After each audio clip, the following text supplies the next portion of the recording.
What's up, Outworkers? I'm your host, Tim Doyle, and welcome to episode 2 of The Outworker. In the first episode, I discussed the meaning behind the name The Outworker, and it was also a deeper conversation on personal development. A lot of the thoughts and insights I shared in that episode have stemmed from my own personal development journey, or as I like to call it now, my Outworker journey. So in this episode, we're going to take a deep dive into that journey. The good stuff, the bad stuff, the ugly stuff, all of it. From my elementary school days until freshman year of high school, I was a very shy kid. You could probably even say I was a scared kid. I never really put myself out there and tried not to be the center of anything. But it was more than this. It was try not to be the center of anything and also try to stay in the shadows as much as possible.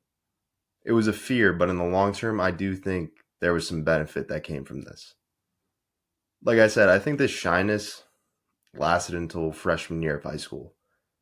My freshman year advisor told me at the end of the school year, you got to get out there more next year. You're not doing enough. Also, a few weeks ago, I was organizing some files on my computer and I came across a recommendation that had been written about me for an award I was being nominated for in high school. One part stood out to me right away as I read it, now 7 years later. A quiet, almost detached young man that seemed to be scared of everything and anything. It's important for this to be mentioned because of how much he's grown in the past 4 years. So how did this growth occur then? Because it wasn't a natural process. It didn't come easy for me. The origin for my growth can be traced back to 8 words my dad told me the summer going into my sophomore year of high school. You know, you should probably start working out. I was never a lazy or unathletic kid, but I never had the thought or the instinct of, hey, I got to get into the gym. My dad suggested this for 2 reasons. One, because he knew it would be good for me to start getting into a routine of working out and getting more physically fit. And 2, and I think the main thought that he had was because of baseball. I used to be a pitcher and had had some success my freshman year on my junior varsity team. And my dad knew that if I wanted to make that leap of making the varsity team, working out was going to help with that process. So that summer going into my sophomore year of high school, I started working out regularly about 2 to 3 times a week with a personal trainer. Very quickly, things just clicked. It just felt natural. It felt like what I was doing, I was supposed to be doing. There would be so many times up until this point where I was nervous of entering a new environment or dreaded activities that my parents would sign me up for. But I completely skipped this phase when stepping foot inside the gym. A massive reason why my introduction to the gym was such a success was because I had a great trainer. Shout out Dan Belly. Dan unlocked this fire within me. The fire was always there. It was probably there since the day I was born, but it hadn't been revealed to me or unleashed until this moment. I believe all the attributes that we wish for already live within us. We don't need to seek out these features. We need to find the activities and experiences that allow us to unlock these features of ourselves. I'd been working out with Dan consistently for 6 months leading up to that baseball tryout my sophomore year. I'd gotten in much better shape compared to the previous year, but it was truly the mental components and the confidence within myself that had been built that was the biggest difference maker. Remember what was written about me in the recommendation for my award? A quiet, almost detached young man that seemed to be scared of everything and anything. The person who wrote that recommendation? The varsity baseball coach. His initial impression of me stemmed from the way I carried myself during my freshman year baseball tryout. I didn't feel like I belonged there, and it showed big time. 1 year later, though, and much more confidence in myself, and I felt like I belonged. And on top of that, I performed like a kid who felt like he belonged. I had a great tryout, which led to a great spring training trip, which led to me making the team as one of only two sophomores, which led to me having a very good season. This was the first time in my life that I had a deep feeling of success. But this was also the first time that I felt like my reserved, almost detached nature started to benefit me. This was the point where my shyness started to transition to an introverted, quiet confidence. I still had that same mentality of not wanting to be the center of attention and not wanting to play myself up. I knew so many kids who had that look at me mentality, and the way they acted and carried themselves made that well known. I knew this was the last thing I wanted to be. You are not your problems, your mistakes, or your failures. But the same holds true on the other side. You are not your success, your accomplishments, or your wins. The way you carry yourself must stay fixed no matter the outcome. The other big thing that helped me stay grounded was the fact that there were kids on the team who were a lot better than me, especially the kids in the grade above me. So my mindset throughout the season always came back to, yeah, you're doing good. You're pitching well, but there are kids who are a lot better. The thing that got me most excited about my sophomore year season is that I couldn't wait to start playing summer baseball. I was playing for a great team, and I'd have even more opportunities to pitch and get better. It's incredible how much can change from one year to the next. The previous summer, I had just started working out and was hoping I would be able to make my varsity baseball team. But now the conversation had drastically moved up a few levels. Now there were talks about, hey, how far can this kid take this thing? I had an end of season meeting and recap with my coaches, and one of the main things that they told me was they thought I could play college baseball. The level of competition that I'd be able to play at was still up in the air. I was still a young kid and had a lot of time to further develop. I remember I told them, though, if I want to play college baseball, and I did want to play college baseball at the time, I said my focus can't be on college baseball. My focus is on this summer season. And that was the truth. Focusing on what your plan may look like 3 or 4 steps down the path will only distract you from the work that needs to be done in the present moment. And that's the mentality I took going into my summer baseball season.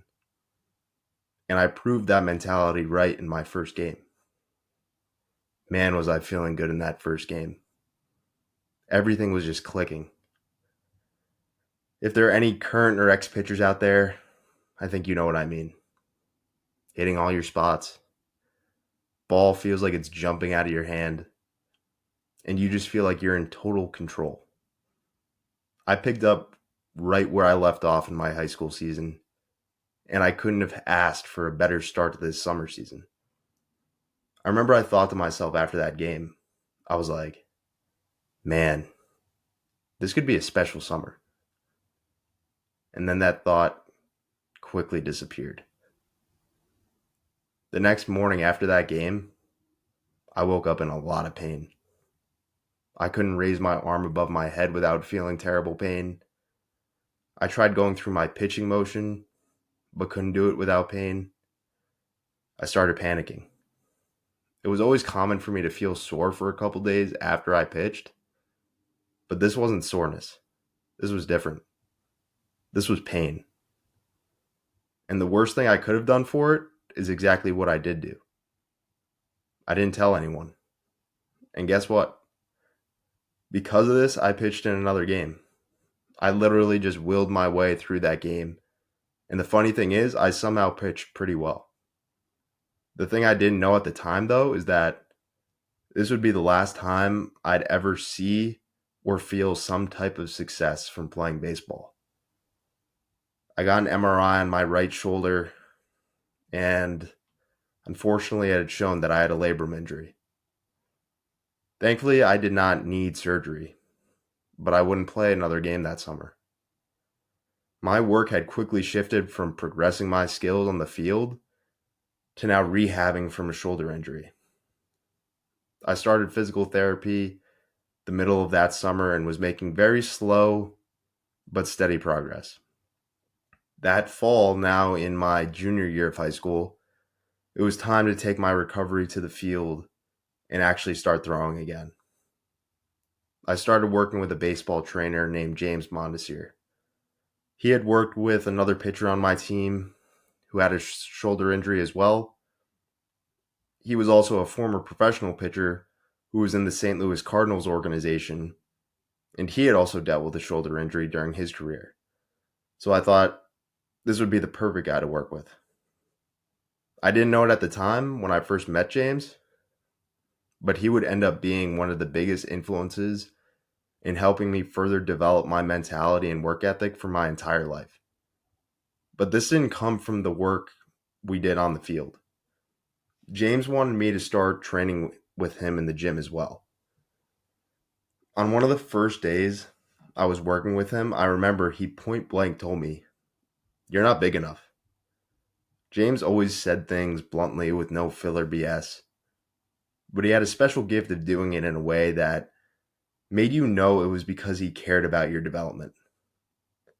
At this time, I'd still been working with my first trainer, Dan, that I was talking about, but I decided to make the switch because I thought it would just make sense to work with one guy for everything.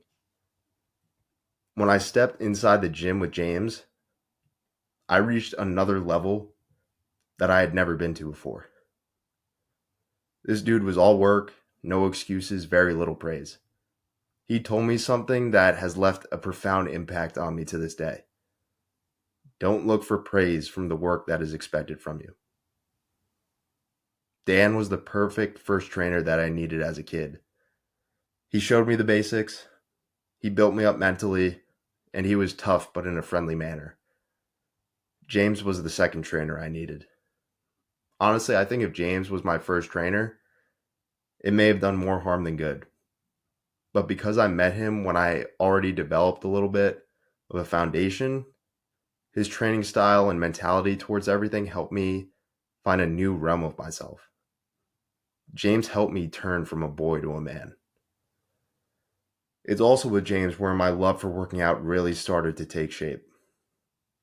With Dan, I did a lot of functional and athletic strength and conditioning work, and with James, it was a bodybuilding focused training style, especially since he had told me I had to get bigger for baseball. I started working with James the fall of my junior year of high school, and we would work on a regular weekly basis on pitching and lifting. The baseball recovery work wasn't going as well as it could have. My mechanics were all off. I was reluctant to throw because I was just so scared that I wasn't fully recovered. And as a result, I was completely in my head about everything. On the flip side, though, our weightlifting sessions were awesome. And each workout, I fell more in love with it. The feeling I would get during those gym sessions, I never got from playing baseball, even when I was having a lot of success. I realized I started to enjoy the work needed to prepare for baseball more than the actual baseball. And as my junior year continued, these feelings grew stronger.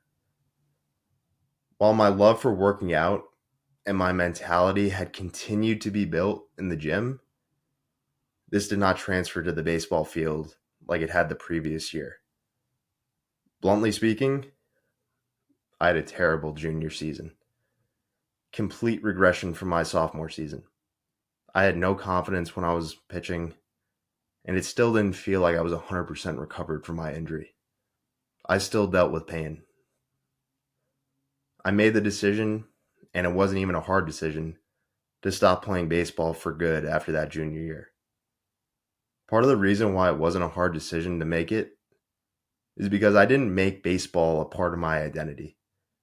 Baseball was a game that I played, but it wasn't who I was, no matter how much time I'd spent practicing and working on it. I knew so many kids who made their sport who they were, And when this is the case, you set yourself up for a hard crash when that sport eventually comes to an end, whether it's on your own terms or not.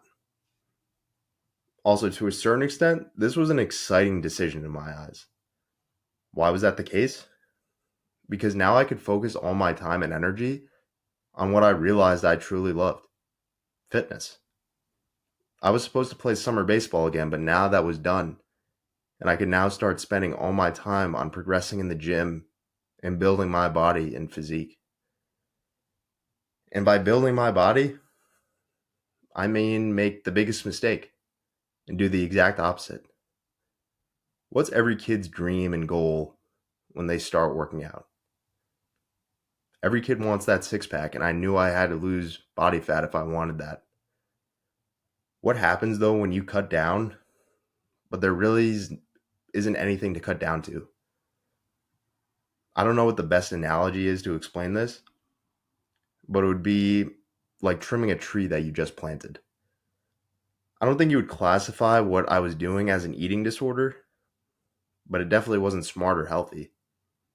My parents tried to tell me I was looking too thin, but I was being blind and ignorant. This is what you got to do to get that six pack, I would tell myself.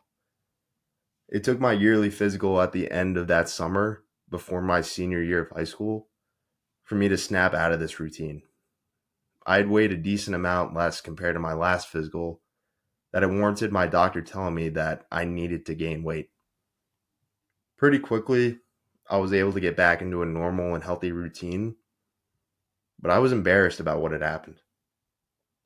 It felt like I didn't have control of what I was doing.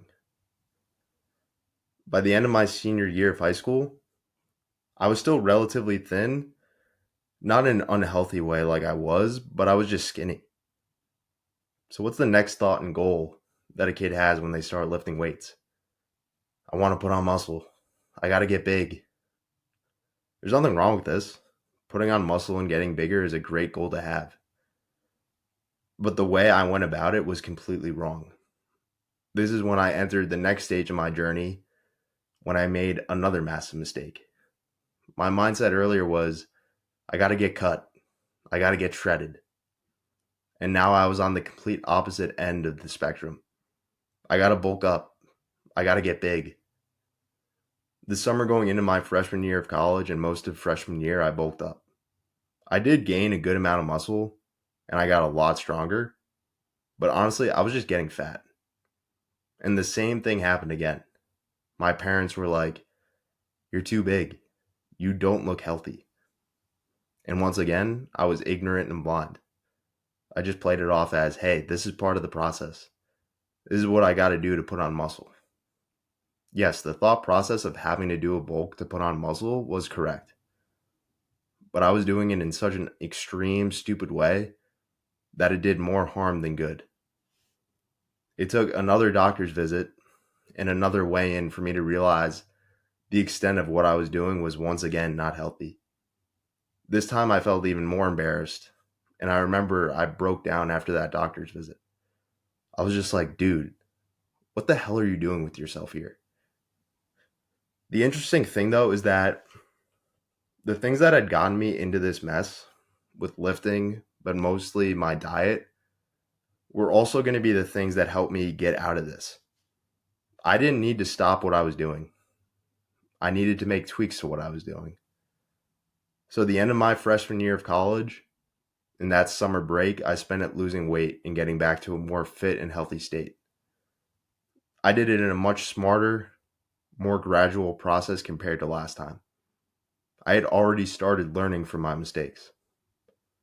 I got into great shape by the end of that summer and was ready to return to college for my sophomore year now. It's funny. I'd now gotten into the best shape of my life up to this point, but it was also at this point where my mental health and my sense of self were completely depleted. Over the past 2.5 to 3 years, I'd gone through some pretty drastic weight fluctuations and rapid changes to my physical appearance that it almost felt like I had an identity crisis. I didn't know who I was. I felt like I was separated from myself, and I developed pretty bad social anxiety. I hated being out in public, and I would get really anxious if I was in a big crowd of people. I would have this fear and anxiety of everyone's looking at me. Everyone's thinking something about me. It almost felt like I was reverting back to that shy, detached kid. Getting into the gym was what made me grow and gain confidence in myself. But it almost felt like that work was now having more consequences than benefits. It was also during this year at school that lifting took on a new role in my life. It became a coping mechanism. I didn't have the internal security to deal with what I was feeling or just to allow myself to feel what I was feeling. I didn't have the maturity like I do now to realize that the mistakes I had made but were able to correct were actually a strength and not a weakness. Working out was my way of facing it, but I wasn't facing anything. I was coping with it. I was trying to hide from what I was feeling. Coping mechanisms can be very tricky. They can be beneficial in managing stress, but should not be used to merely mask it. Drinking, drugs, gambling, whatever it is, can be vices. But don't be mistaken, positive activities can be as well. I don't care what anyone says, lifting, running, yoga, writing, the sport you play, whatever it is. Yeah, they're all great activities that can be a tool for taking care of yourself and relieving stress. But if you are using them in a way to block yourself from other things that are going on in your life, that is not healthy. That is a vice. These activities will give you the impression that you are doing fine and you will rationalize because of it. Hey, I'm improving in the gym. I'm running a lot faster. I'm performing on the field. I'm working hard. Okay, great, but are you truly taking care of yourself? It's easy to hide behind this sense of progress and think you're doing fine, but personal progress does not equal personal well being. You can make progress in areas of your life, but still not be doing well as a human. And I'm man enough to admit that this is one of the drawbacks and caveats within the name and meaning behind the outworker. You can be in a constant state of improving upon your work and mental limitations, but just because you are doing that does not necessarily mean you're taking care of yourself or addressing things within your life that need to be addressed. And you may ask, okay, well then, why did you choose the name The Outworker if there's this negative undertone to it? Because no name is perfect, because it's real, because I believe it bolsters my point actually. It holds true to the premise that the relationship with oneself is the most important to develop, but also the easiest to neglect. The outworker connects to both parts of that statement, not just the first half. The outworker knows the power behind developing the relationship with yourself, but it also knows what the other side of that coin can look like if it uses this outworker mentality in an unhealthy manner. I'm also a believer, mostly because I've experienced it, that you need to have moments in your life where it feels like you've neglected parts of the relationship with yourself, because those are the exact things, when improved upon, will empower you the most. Developing a strong relationship with yourself feels so good because of the times when that relationship wasn't its strongest. As my sophomore year continued, things started to improve a little, but I still didn't feel like myself. I will say though that throughout this entire process, my sophomore year, I always came back to the thought of this will pass. This isn't who you are. This is just something that you're going through right now.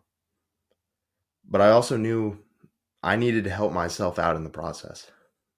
I needed to make some type of change. I needed to do something to break this cycle. What I thought would be best, I needed a change of environment.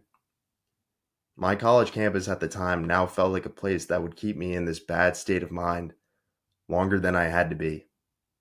I thought it would be best to be away from campus for my entire junior year to kind of reset myself. So, for my fall semester of my junior year, I studied abroad in Ireland and traveled all over Europe. I expanded my world and my independence, which helped me to reconnect with myself. For my spring semester, I did an internship program in New York City. These programs were great, but with all this being said, honestly, it was as soon as I left campus for the start of my summer break after sophomore year that I almost instantly felt better. It just felt like I needed to get off that campus. I can't stress enough how powerful changing your environment can be. And you'll probably tell me, well, Tim, I can't just go to Europe for 3 or 4 months, or I can't just pick up my life and go to another city. And I completely understand that. You can make very small environment changes and still see massive benefits. Change where you get your coffee in the morning. Walk a different way to work. Sit in a different chair at your kitchen table. Brush your teeth after you shower, not before. Wear a different outfit to the gym. These changes may seem little in practice, but can have a massive effect on your mindset. Break the cycle of how you act, and you can break the cycle of how you think. I got a new job this past summer after looking for about 4.5 months. My job is remote, so nothing was really going to change about my life or environment, besides the obvious fact that I was going to be working for this new company. I wanted to do something, though, that would represent a new beginning. Something that would display some type of change so that I could get into this new frame of mind that there was a new routine and structure to my life. So guess what I did? I switched gyms. That one simple move was all I needed to do to show myself that there was a new chapter starting. So going back to my junior year now.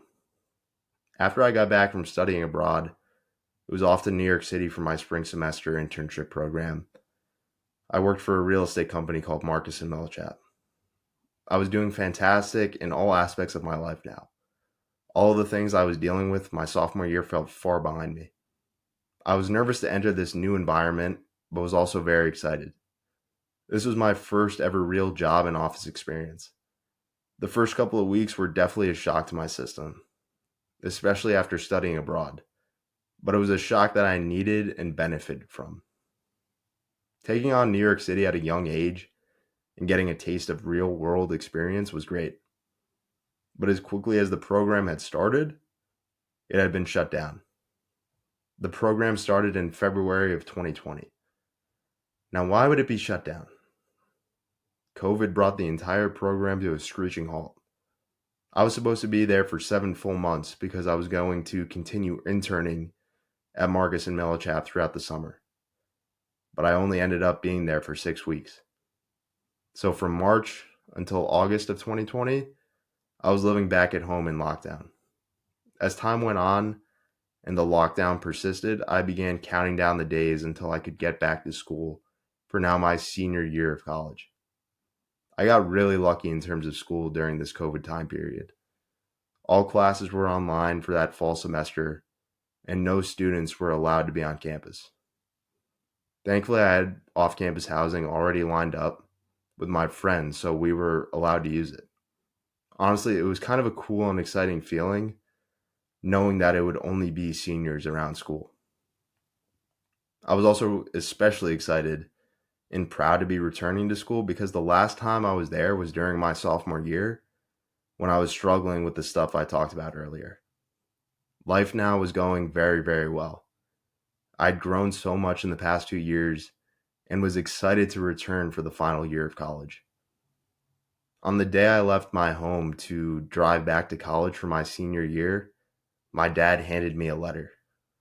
I honestly never save letters, but this was a special one to keep, and I still have it.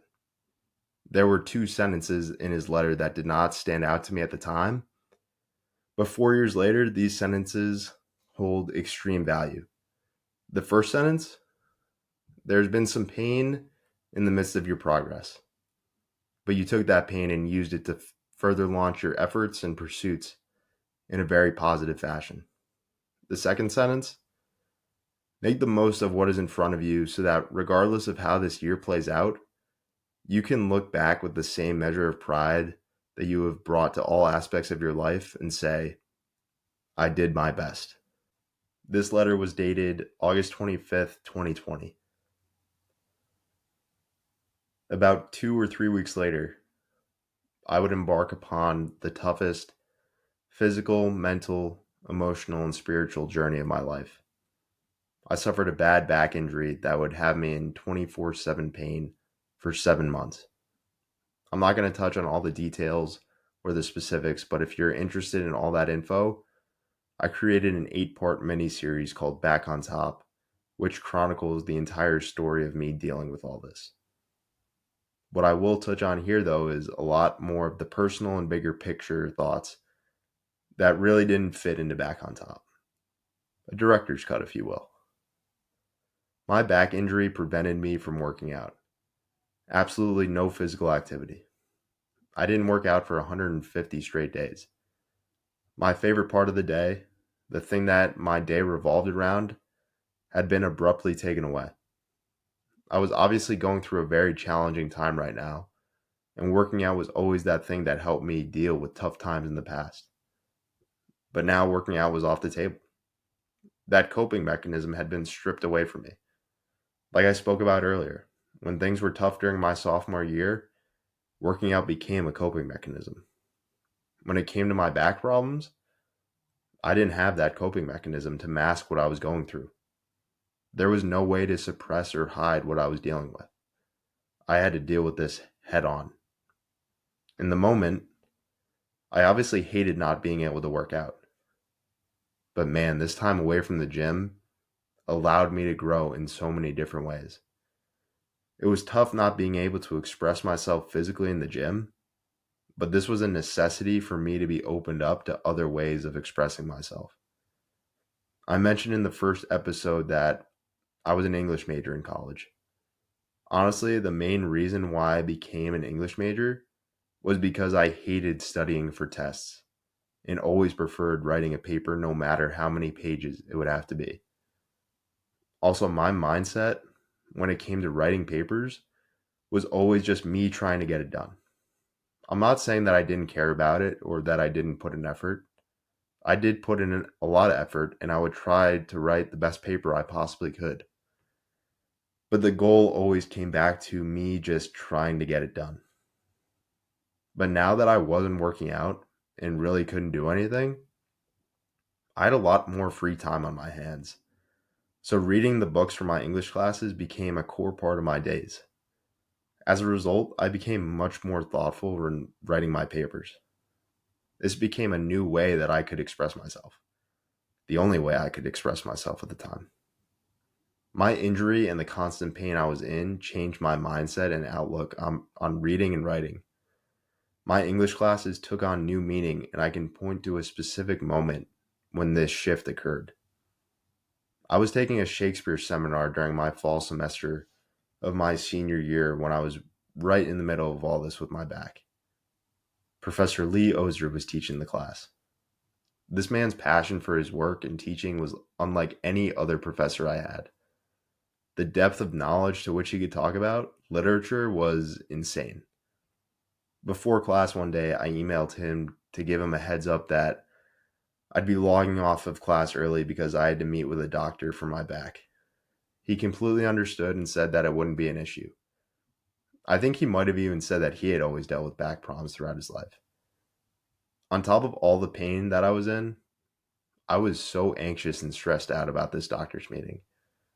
At this point, I didn't know the extent of my problem or why I was feeling so much pain, but I knew something was very wrong. All of these feelings were accentuated on that drive to the doctor.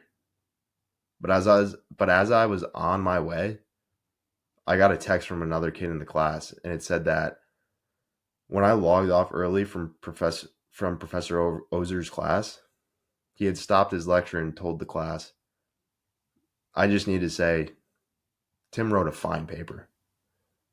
When I read that text, it was such a special feeling. I was in so much pain, and it felt like I was just taking loss after loss after loss. But that moment had such an impact on me. I needed that little win so badly. Professor Ozer, largely speaking, devoted his career, but more so his life, to Shakespeare. So to get that type of praise from a man like that made it feel that much sweeter. For all you literary scholars out there, the paper was an analysis of Christopher Marlowe's Tamburlaine the Great and William Shakespeare's The Tragedy of King Richard III. The paper was about how physical appearances play a central role in the psyches of Tamburlaine and Richard III. Both men are driven by power, fame, and honor, and they'll go to whatever lengths necessary to display these attributes. However, what motivates them even more is the concrete object that signifies these sought-after qualities: the crown. I still have that paper, and I read it over every once in a while just to relive that moment. On top of this experience, there was another class as a whole that semester that didn't just feel like a class. It was a transformative experience. The name of that class? Poetics of Pain. And just to reiterate, I was in constant pain all day, every single day for 7 months. And now I was taking a class called Poetics of Pain. The premise behind the class was how poetry can help in our healing process and how there can actually be a hidden gift and beauty found in our pain. We learned about a doctor named Rafael Campo who prescribed poetry to his patients. It almost felt like everything I was going through, especially the pain, was supposed to happen so that I could appreciate this class more and actually feel the healing benefits that can be found in art and poetry, rather than just simply learning about it. This class and the premise behind it kept me going when I needed it most. It also encouraged me to search for poetry that could help me in what I was going through. I found a lot of great stuff, but there was one poem in particular that stuck with me: Good Timber by Douglas Malloch. And it's so good that I'm going to read the entire thing right now. The tree that never had to fight for sun and sky and air and light, but stood out in the open plain and always got its share of rain, never became a forest king, but lived and died a scrubby thing. The man who never had to toil to gain and farm his patch of soil, who never had to win his share of sun and sky and light and air, never became a manly man, but lived and died as he began. Good timber does not grow with ease. The stronger wind, the stronger trees, the further sky, the greater length, the more the storm, the more the strength. By sun and cold, by rain and snow, in trees and men good timbers grow. Where thickest lies the forest growth, we find the patriarchs of both. And they hold counsel with the stars, whose broken branches show the scars of many winds and much of strife. This is the common law of life. The actor Ethan Hawke did a TED Talk on art, and his main point was that you don't realize that you need art or even think about it until that moment in your life when something bad happens and you do need art. He said, art isn't luxury, it's sustenance. This Douglas Malloch poem helped me find purpose within my pain. I had found the sustenance behind art. My whole journey with my back allowed me to get in touch with a more artistic side of myself that was probably always within me, but I just never had the need or the push to find or explore that deeper emotional side to me. And that emotional side got really, really opened up as it was a necessity to heal from my back injury. Basically, the physical problem that I was told I had really wasn't actually the problem. There was a massive mental component as to why I was feeling this pain for such a long time. Once again, if you want all the specific details about this, watch my Back on Top series, especially the last 2 episodes where I explain the entire step-by-step process of healing from my back injury.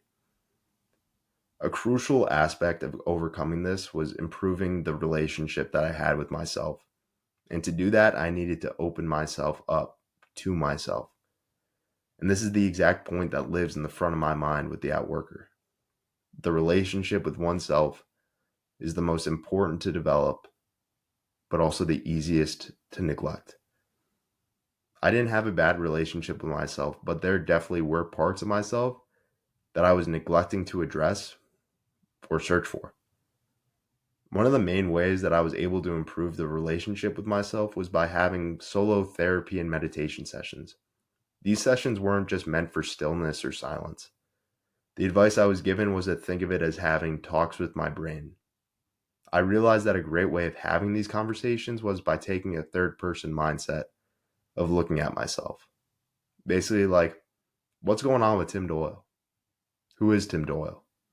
This allowed me to step outside myself and be completely transparent. One of the key lessons I learned through these internal reflections and conversations is the relationship between awareness and change. I believe we are scared of exploring certain parts of ourselves because we feel like if we explore those parts and find things we don't like, we will have to change them, whether it be our fears, insecurities, stressors, or vulnerabilities. But I realize we don't have to change or get rid of any of that.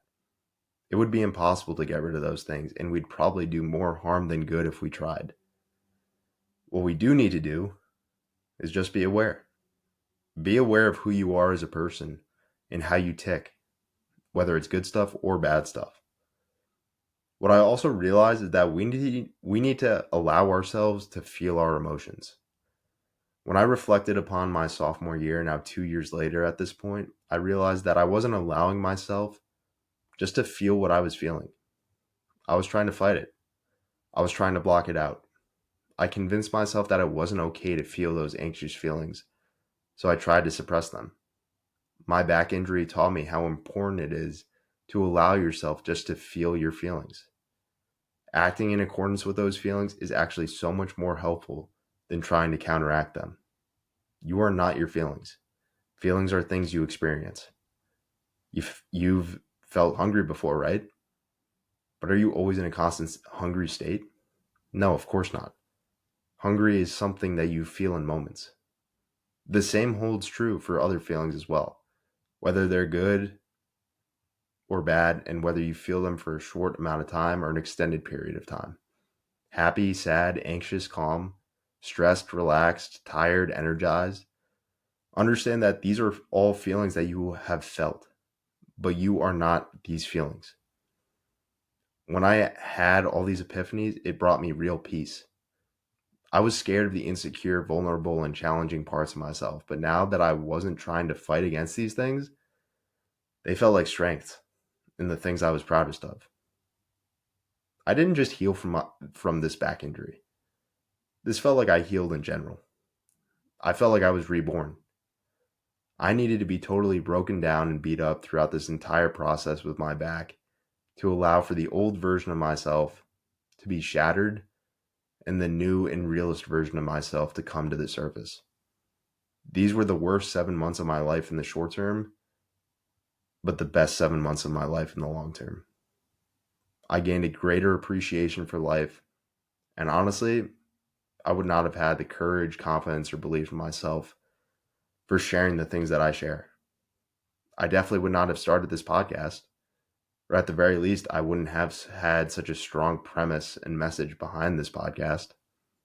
My whole experience with my back injury is the foundation for this. I can't reiterate it enough. The relationship with oneself is the most important to develop, but also the easiest to neglect.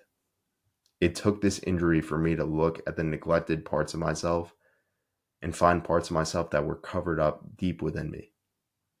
What I learned, though, and have found to appreciate is that the feeling, experience, and knowledge of neglecting certain parts of yourself can be truly beneficial. Knowing how not to do something is valuable in the process of figuring out how to do something. So back to my dad's letter. There has been some pain in the midst of your progress, but you took that pain and used it to further launch your efforts and pursuits in a very positive fashion. Make the most of what is in front of you so that regardless of how this year plays out, you can look back with the same measure of pride that you have brought to all aspects of your life and say, I did my best. I think I did take my pain and use it to launch my efforts in ways I could have never imagined. And that's playing out in real time now. And I think I did make the most of what was in front of me with how that year played out. I've never experienced such a pure feeling of pride in myself during that year. And I couldn't have asked for a better senior year with everything that I experienced to prepare me for entering the real world. The environment I was entering post-graduation was a huge component that allowed me to continue strengthening the relationship with myself. I moved to New York City. a place where none of my close immediate friends were going to be. I was supposed to live with roommates, but two separate situations fell through, so I ended up getting a studio apartment and living alone. I think moving to a place where your immediate network is not living and living alone are two massive ways to improve yourself, reinvent yourself, build the relationship with yourself, all the above, especially right out of college. It can be scary or uncomfortable to do, but it doesn't have to be a forever move. Maybe you do it for a year. New York City is close to where I'm from, so it didn't feel like I was making a massive move away, but the environment of living alone was powerful. New York City was not a place I 100% wanted to move to. That's where my job was, so there was really no way around it. I previously mentioned that I had interned at a real estate company called Marcus and Millichap when I was doing my semester internship program my junior year. I had hit it off with the people there and was able to turn that into a full-time position. I wasn't set on this job or this career path as a whole, but the relationships I had built were too good not to take this opportunity and see what it could turn into possibly. The skills I built were life-changing. The mental stamina and work ethic I built were invaluable. And the people. The most hardworking people I've ever met in my entire life. Some true outworkers. I got a front row seat to watch and work with individuals who are at the top of their industry and are the best of the best at what they do. When you're around people like that, it's impossible not to get better. It's impossible not to hold yourself to a high standard, especially because that's the expectation. I'm forever grateful for Marcus and Millichap, its people, and the skills I built there. With all this being said, though, I realized that it wasn't going to be the path for me. I didn't see real estate in my future. While I learned so much and built so many great skills, it got to a point where it felt like I was outworking a false version of myself. That's something I talked about in the last episode.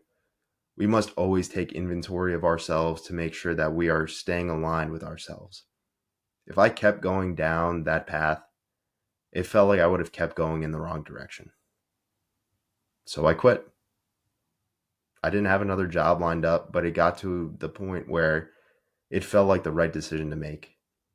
Quitting may feel like moving backwards or like you don't have things figured out, but quitting can be a massive step forward in the right direction. Remember this: if you need to take a step back in life to get to a place that you actually want to be, then that isn't a step back. Your personal development, your outworking journey, it won't be an escalator ride, nor should you want it to be. Life feels so good because life feels bad at times. Joy is so exciting because pain is so cutting.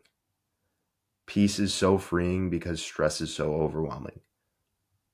Good timber doesn't grow with ease.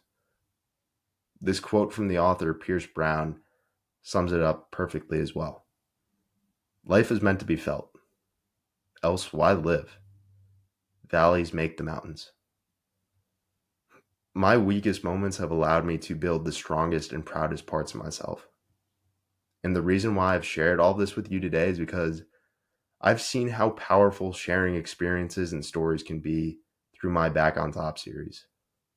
The stories we have, the challenges we overcome, and the insights we can garner from these things are our greatest gifts to share with the world. I knew if I were to ask people to be a guest on my podcast and open up about themselves, I had to do it myself first. You got to bleed a little if you want others to do so too. We do not connect most deeply through our success, but through the challenges we are able to endure. And I think that's a great place to stop because that is a point that will be talked about next week. I've got a great guest coming on next week, so you're definitely not going to want to miss that one. Thank you so much for tuning in.